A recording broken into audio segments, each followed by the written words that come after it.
Hey everyone, and welcome. Get ready for a deep dive into Stoic philosophy. Yeah.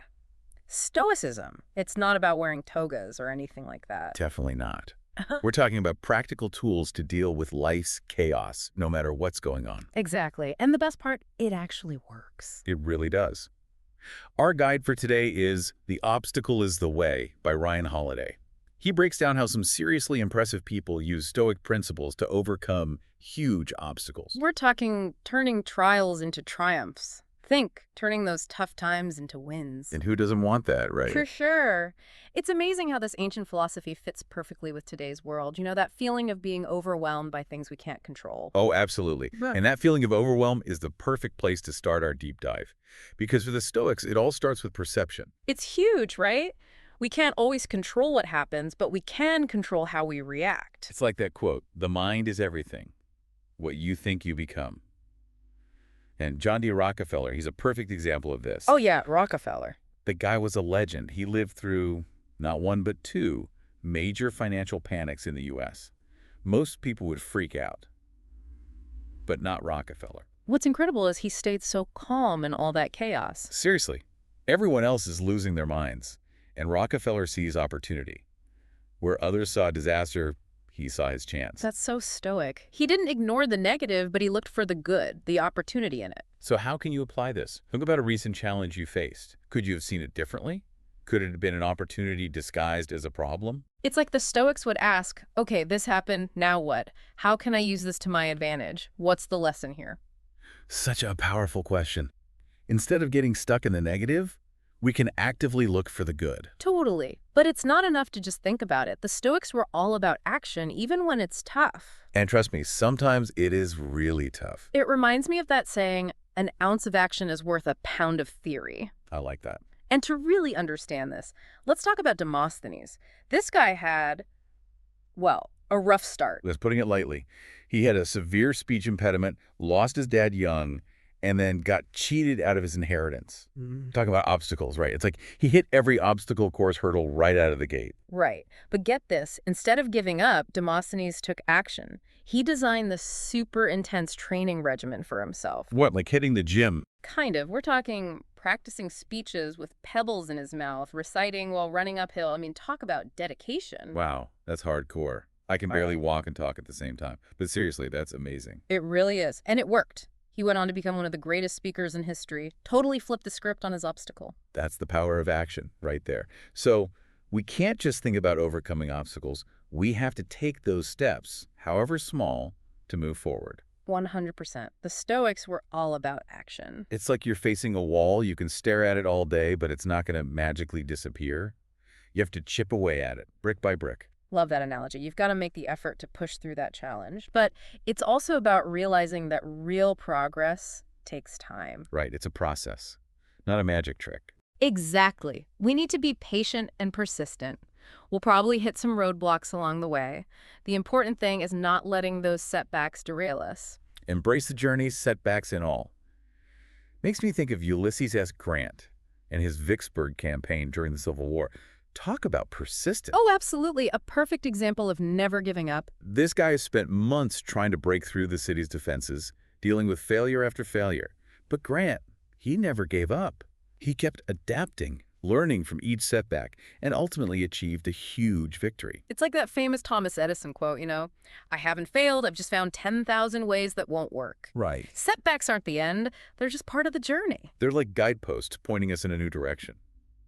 And that makes me think about the Stoic principle of iteration, like how startups use the MVP approach. You mean where they launch a simple version of their product, get feedback, and then improve it based on what they learned? Exactly. We can do the same thing in our own lives. Instead of beating ourselves up over setbacks, we can see them as feedback, as learning opportunities. Exactly. Ask yourself, what worked, what didn't? What can I tweak next time? Turn those so-called failures into fuel for growth. Right. Now, alongside persistence, there's another key ingredient to overcoming obstacles. Our inner strength, our will. Even when everything feels out of control, we still have the power of our own will. It's like building this inner fortress, a source of resilience that can weather any storm. And speaking of resilience, a great example of that is Theodore Roosevelt. Oh, excellent choice. He truly embodies cultivating inner strength. We don't usually picture Teddy Roosevelt as someone who had to overcome a ton of adversity. He's got that image, right? Mm. Rough and tumble, speak softly and carry a big stick kind of guy. Right. But you know what's wild? He wasn't always that picture of strength. Roosevelt was actually a sickly child, suffered from really bad asthma. Whoa, really? Had no idea. Yeah, it's true. But he decided he wasn't going to let that define him. He spent years pushing himself physically, building up his body and stamina. So that's what laid the foundation for his strenuous life philosophy. Exactly. It allowed him to face those challenges head-on with incredible resilience. He literally willed himself into strength.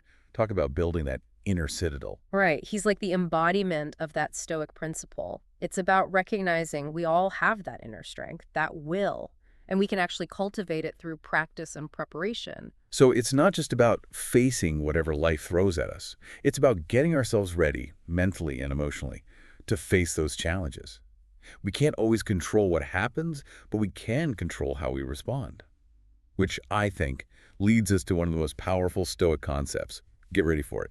It's called amor fati. Ah, yes. Amor fati, love of fate. It's not just about putting up with what happens. It's about embracing it, even loving it. Totally. It's a total mind shift. It's choosing to see the good, the opportunity in the toughest situations. So I'm at an example. Let's talk about Thomas Edison, the inventor of the light bulb, right? Yeah, Edison. Imagine this. Edison's factory, years of work, inventions, all of it. Up in flames in a massive fire. Oh no, all that work, gone. Devastating, right? But what does Edison do? He doesn't even blink. Jumps right back in. His actual response, we've just gotten rid of a lot of rubbish.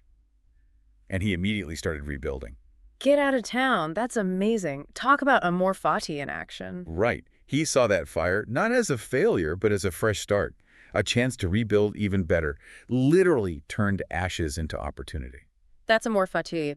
Not denying the reality, but recognizing that even in those setbacks, there's something to be gained. Shifting our focus from what we've lost to what we can create. Yes, embracing setbacks as chances to grow and change. Now, this doesn't mean we have to be happy about everything that happens. Some things are truly awful. But even then, we can choose how we respond. That's right. That choice is ours. We can let it break us, or we can find the meaning, the purpose in those experiences. And that's what's so powerful about Stoicism. Exactly.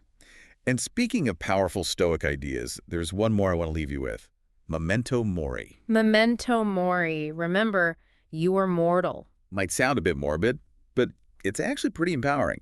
It reminds us that our time is precious and limited. It's a call to action, to make the most of every single moment. Exactly. Pursue your passions, connect with loved ones, live a meaningful and fulfilling life. Because just like the Stoics knew, we're not here forever. So true.